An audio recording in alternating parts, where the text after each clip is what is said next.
Zo hi chuan ama poron masalova eizon na ban san tura ti top chu angai dan ni lo thu soin chu lo hrilh mek a soin chuan bara thok du mai de chu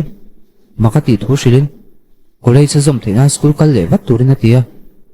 zo hi chuan tan ringot chu dam khu chhuat thei lo be sei lo hle a au in an nei zong zong kenga pasalo san awangin hun har sa taka paltlang me ki lo nia ain lo tang pon hot chuak ti kan mu to kha soin chuan tan awanga pi na tok thei ni thu hrilin a thei ve nge rin thu hril nu chuan anin lama cheng to turin a hruai ho luita a soin chuan omna tur room chu ko mua ano pan lai room chu ni in tha hrung mi alo turin atia zo hi na nu le pa te chanchin han zo chuan soin chuan a middle kal lai an boral to thu hrila chu thu zo hi na hriat chuan inun hui ka hriat chhuatir wang chem ni min ngai to em a han tia thu dik chu ni thoma se soin chuan ni fiam mi mahun eng tak nei ni wang chewa ngai to ni thu hril tawata zo hi chuan mol tu pakhat alo le neya so jun soin chuan boina siam ni chuan chuang ngal tur thuin lo changa a theiang to ka tatum tura thu cha pek nu chuan sport lama be ngai na sak tur thu le ain kol na tuya tak lu to thu chu hril ve le a akal ta tia chuan zo hi chuan kalome tia student an chen pui tur thu chu message in unau te hril hloma tunge zan rei chak to a han ti vela message an mu chuan an lo ngai ven vak lem lo so chu ni ro chu lo la boi dewa a message an reply sak ngai lo wang chuan a phit lo chau hian so le kang un lo langa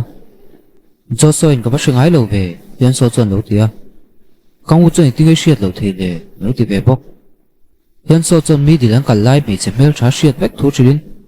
so en ber kher chu hriat chho zo lo thu lo hrila kang u chuan drawing chu peta topa a lem le zel ziak chu nui sukin a han en chu a hre chuak chia mi kiang e thian nu ni thu chu hril nga la mi kiang a kang u chuan lo la hrian ni tur ani so in chu mu du thu han hril chuan hian so chuan hei mi du lo ni ranga mo a han tia kang un chu lama ni lo thu le thil chin fel tur a nei wanga mu du ni thu hrila iti fel ngal thei ngem kang un han ti chuan hian so chuan minute nga hak turin atia signal thapoka soin cho tok tem han ti chuan mi kyang chuan soi tanin alo soi thin park hian so nin dinar an ei tur thu chu han hrila soin cho lom pui thui na changa thian ron hroi tal turan ti thu mi kyang chuan thrilin mi padang om ve don wang ani rin thu soya soin chona peilo le zual thu hrilin midang so mei turin atia ma se mi kyang chuan tu marin zo lo thu lo hril ve le a akal pui du lo chona pek ang angain tur thu le mundanga hruai pon ai ati thei lo tur thu hrila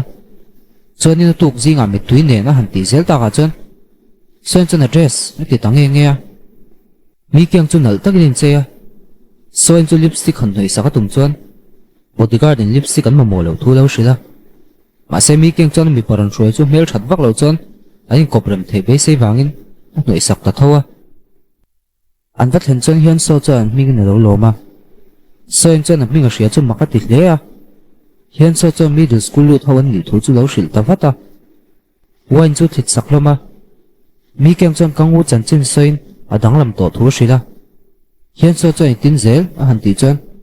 reunion a kal chun thlir thup mai ni lo tia soin chu lo tongin milem ani thu lo seya rei lo te lo tel ve nuwa ek chok ang me chokin a re tak wang wang thu lo seya kang u lo om rengin a om reng kha tul kher na sana hriat lo thu lo sei ve le mi ke ni ngei lo ti a han ti chuan kang u chuan hian so ne in hlat ngai lo thu lo changa kang un man zana chhuat topa wanga soin ngai dama han dil chuan in mu tum pon ni lo wangin in thiam lo na tur om lo thuin lo changa soin chuan chun zamin i dam that lo wanga mi a han ti chuan a hoi shuka thil hun mo thak om thuin a chang ta te hian so le mi ke ngai be bor bora soin in kang ul lama hoi chu a lo thlir reng soin chuan soi tur nei le nei lo han zo chuan kang u chuan hun tholan mo mo wanga hun tanga kala ngai thu hrilu sepa mi ke han en chu chana dong ngal lo thei lo na vai na chho chu ngai don kang u cha rem ti mei chu anh ti thei le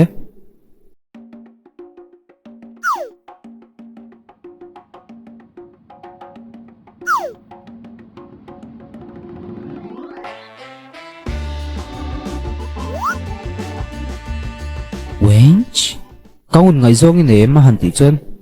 soin chuan a zona chana han zota kang un ein mu thei dan tur ruat fel turin hian so ti thu hrila soin chuan mi keng wang ani lo ti hriat chuan lum pupa kang un a chun zama i hriat angin ka first love india ama khan min hnol ani kha khate chu ngoro wench an sei zo phot ange kang u chuan ma vain kum so panga chung chu tan mi thatak ani theinan na sa taka be thu hrilin soin chu date puya som hala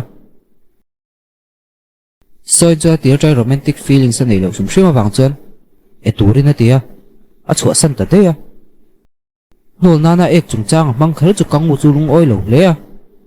ring lu na box si thin rim box si zak box si om lai chuan a pu ma ron ria anal theyang be chuan chuaka mi keng chu pot hoin voi khat ma be to lo turin a hril hala mi keng pon a zon na hril du lo thu le zona tam taka pe hel thu lo hril ve boka soin chuan che dan mak sak tak chu kal san wat a him thu hrilin bar lam pani ang kal ta hala kang u le hian so por en zui chuakin hian so chuan engemaw ma bem ngal rungot chu bang lo ti thu le mei se chung chang ani to chuan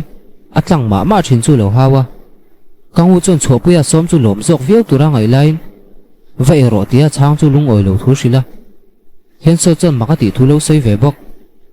kang u en chuan chepera po ko lo in ngei tuang ti tala chhan ringa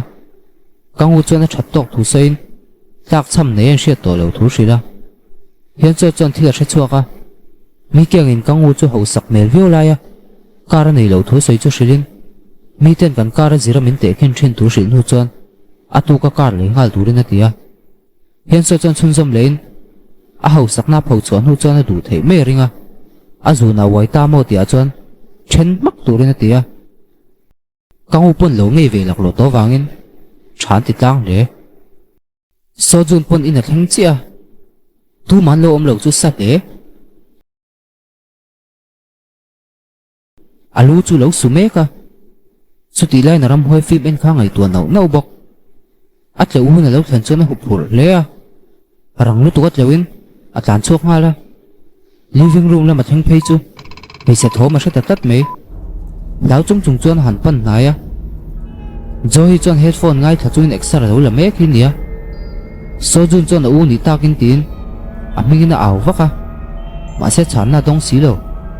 a theng chho trep tia chuan zo hi chu ran lang thutin ni ka hre loin om zuya alo har chuan zo hi ne na chuan a classmate ten mu chuan a mol pho thei tur thu hril ngala zo hi chuan a chhuale thei tho thu hrilin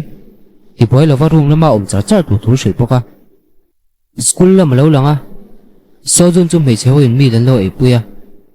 zo hi mu chuan rang lu tukin mun danga kal son ngala zo hi chuan ma zok son nom ti dang a ti nuam nuwa hi char te pon lo kil ve bokin au in poisa la thon lo wang chuan so in chu lo phun nuwa nuwa vakal chil mei chu thai na hria chu ti line ti char li chuan so in chu lo thlir renga mi kyang chuan lo mureng ti char li office alu chuan mi kyang chu lo thu rengin kho thira nom thu lo hrila ti char li chu ngoi reng mi kyang chuan hriat thiam thei lo thu sein so in chu ngai nat le nat lo han zo tum chuan ti char li chu zam mel em awangin a zon le du lowa bel chen dol hle mai tin hu chuan chuak ta de hian so le kang u kar tangin lo chuak che an thilin zir tir po lo la zo lo hian so chuan thian tha siam du ni chuan an chung ka chan chin len ho sak na sei lang lo turin atia kang un a chana han zo chuan hian so chuan boina tam thin thuin a changa ai zana chung chang soi ngai lo thu hril boka a sei zo nu chuan soyan a mut tlat mai chuti line won jai chuan soyan chu rong kal chana soi chhual lo wangin a moi theng berin lo dong songa chu chun mu chuan a bial pa ni nge en ringa kang u chuan thik mel le hian soi na bial pa chu mel tha ti thu la soi ta a phei chuan kang u chuan ke ain mo lo ti fata hian soi kang u mel mu chuan a that jok lo thu hril vadin mel that dan chu chidang ani thu hril ta vata kang u kal ta dei chu hian so chuan ka ri le don lo mi ti le zui rola won jai chuan mak chung chung thei e lo ti ve bok kang u chuan a ru a lo la not re lo zok hi nia kha pa du kha maka ti thu sein that na thuru ka nge nei bik le han ti chuan hian so chuan a du zong emaw taka nei rin thuin lo changa chuti line hian son ko la donga a model sokmina chungchang alo nia phim khur turin ka ti sia ati nu jang kar chu herin an let tawata amon an vat han kangwu chu kara lom turin atia ase kangwu chan chu mun chu mak ti na riau nein abalut ve thora le a han kalvel chu no en du na sa akal zel chu soina zumule amak til tuk chu chek ni na shelo mun nia mi pa chi ngot amak don bok takani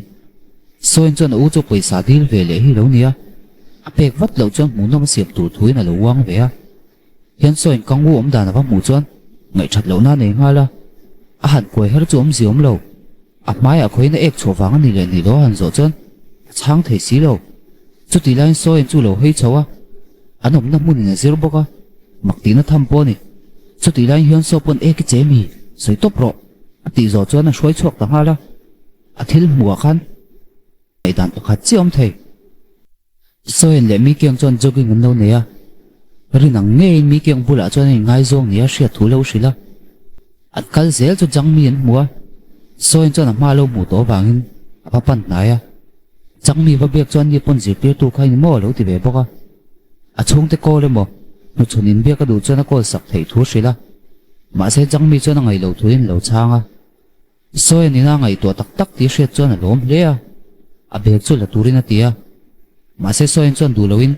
a number chu mak sa zian hu chon a peta kanghu chu Sinwa High School a lo langa teacher li chon hospital lian taka chan theila ya a room te ro de ron to chu makati thu lo shila kanghu chon a ma tlo du wanga kalani ba ka school hi li sa tel ve thu shilin to ve shim shim tha ti thu sa ya chuti line tu mo mu fu le ta tat me chiang zo ka han en chen hu chon anui ho ta hua hua a psychiatrist wa mu le chon in rem siam na aya hu balak na kal pui zok tu thu shilin a kut pha me a lo rem thu chu shil ta poka